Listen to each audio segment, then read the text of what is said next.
കോഴിക്കോട്, തിരുവനന്തപുരം നഗരങ്ങളിൽ light metro പദ്ധതി നടപ്പാക്കുമെന്ന് മുഖ്യമന്ത്രി വി.ഡി. സതീശൻ പ്രഖ്യാപിച്ചിരിക്കുകയാണ്. അടിസ്ഥാന സൗകര്യ വികസനത്തിൽ ഈ നഗരങ്ങളെ മുൻപന്തിയിലെത്തിക്കുക എന്ന ലക്ഷ്യത്തോടെയാണ് ബജറ്റിൽ നിർണായക പ്രഖ്യാപനം നടത്തിയത്. കാലാകാലങ്ങളായി മുൻ സർക്കാരുകൾ വാഗ്ദാനം ചെയ്യുകയും എന്നാൽ ഇതുവരെ നടപ്പാക്കാൻ സാധിക്കാത്തതുമായ ലൈറ്റ് മെട്രോ പദ്ധതികൾ ഈ സർക്കാർ നടപ്പാക്കും. പദ്ധതിയുടെ പ്രാരംഭ പ്രവർത്തനങ്ങൾക്കായി 20 കോടി രൂപ ബഡ്ജറ്റിൽ വകയിരുത്തുന്നു എന്നാണ് വി.ഡി. സതീശൻ നിയമസഭയിൽ അറിയിച്ചത്. കോഴിക്കോട് ലൈറ്റ് മെട്രോ പദ്ധതിയുടെ സാധ്യതാ പഠനത്തിനുള്ള കാര്യങ്ങൾ ആരംഭിച്ചതായും മുഖ്യമന്ത്രി കൂട്ടിച്ചേർത്തു. അടിസ്ഥാന സൗകര്യ വികസനത്തിൽ തിരുവനന്തപുരം, കൊച്ചി നഗരങ്ങളെ മുൻപന്തിയിൽ എത്തിക്കുന്നതിനായി പ്രഖ്യാപിച്ച ഈ പദ്ധതികൾ വിവിധ സർക്കാരുകളുടെ വാഗ്ദാനത്തിൽ മാത്രം ഒതുങ്ങി നിൽക്കുകയാണ്. എന്നാൽ ഇതുവരെ നടപ്പിലാക്കാൻ സാധിക്കാതെ വന്നതുമായ തിരുവനന്തപുരം, കോഴിക്കോട് ലൈറ്റ് മെട്രോ പദ്ധതികൾ നടപ്പിലാക്കും. തിരുവനന്തപുരം, കോഴിക്കോട് നഗരങ്ങളിൽ നടപ്പാക്കാൻ ഉദ്ദേശിച്ച പദ്ധതികളുടെ നിർമ്മാണ ചുമതല KMRL, അതായത് കൊച്ചി മെട്രോ റെയിൽ ലിമിറ്റഡിനാണ്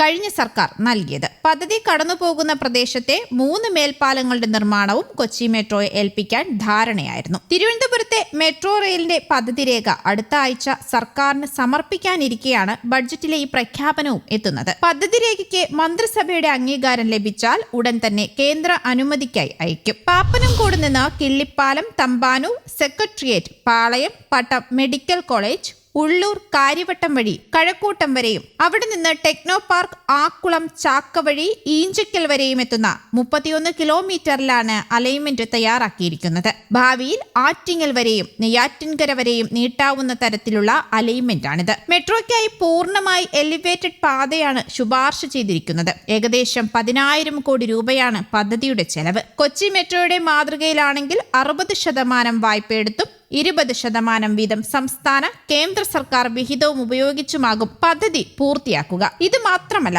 ആനയറയിൽ 106 ഏക്കർ സ്ഥലത്ത് റോഡ്, റെയിൽ, ജലഗതാഗത സംവിധാനങ്ങളെ ബന്ധിപ്പിച്ച് ആധുനിക മൊബിലിറ്റി ഹബ്ബ് നിർമ്മിക്കാനും പദ്ധതിയുണ്ട്. മെട്രോ സ്റ്റേഷനുകൾക്കൊപ്പം 6 മൊബിലിറ്റി ഹബ്ബുകളും നിർമ്മിക്കും. പാർക്കിംഗ് സൗകര്യം, കഫറ്റീരിയ, ഓട്ടോ ടാക്സി, ബസ് സർവീസുകൾ എന്നിവയെല്ലാം ഹബ്ബുകളിലുണ്ടാകും. ഇതിനു പുറമെ സംസ്ഥാനത്തെ നഗരങ്ങളിലെ പൊതുഗതാഗതം മെച്ചപ്പെടുത്തുന്നതിനായി കേരളം അർബൻ ഗ്രോത്ത് മിഷൻ പദ്ധതിയും സർക്കാർ പ്രഖ്യാപിച്ചു. 100 കോടി രൂപയാണ് ഇതിനായി വകയിരുത്തിയിരിക്കുന്നത്. നഗരങ്ങളിലെ മഴവെള്ള നിയന്ത്രണ പദ്ധതികൾ ആവിഷ്കരിക്കുന്നതിനും ശാസ്ത്രീയ മാലിന്യ സംസ്കരണം നടപ്പിലാക്കുന്നതിനും പ്രാധാന്യം നൽകും. ഇതിനെല്ലാമായി അർബൻ ചാലഞ്ച് ഫണ്ട് ഫലപ്രദമായി ഉപയോഗപ്പെടുത്തും. ഒപ്പം KSRTC ബസ്സിൽ സ്ത്രീകൾക്ക് സൗജന്യ യാത്ര അനുവദിക്കുന്ന പ്രിയദർശിനി പദ്ധതിക്കായി 600 കോടിയും ബജറ്റിൽ വകയിരുത്തിയിട്ടുണ്ട്. സ്വകാര്യ ബസ്സുകൾക്ക് ആശ്വാസമേകുന്ന പ്രഖ്യാപനമാണ് UDF സർക്കാർ നടത്തിയത്. ത്രൈമാസ നികുതിയിൽ 50% ഇളവാണ് ബജറ്റ് പ്രഖ്യാപിച്ചത്. ടൂറിസ്റ്റ് ബസ്സുകളുടെയും ത്രൈമാസ നികുതി കുറച്ചു. ഇലക്ട്രിക് കാറുകൾക്ക് വില കുറയുമെന്ന ബഡ്ജറ്റിൽ പ്രഖ്യാപനമുണ്ടായി. 10 ലക്ഷം വരെയുള്ള വാഹനങ്ങൾക്ക്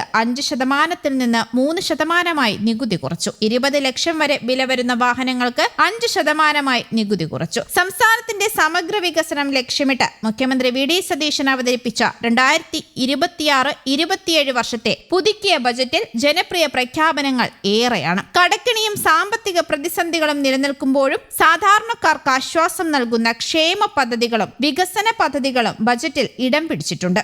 ന്യൂസ് ഡെസ്ക്, കേരള കൗമുദി.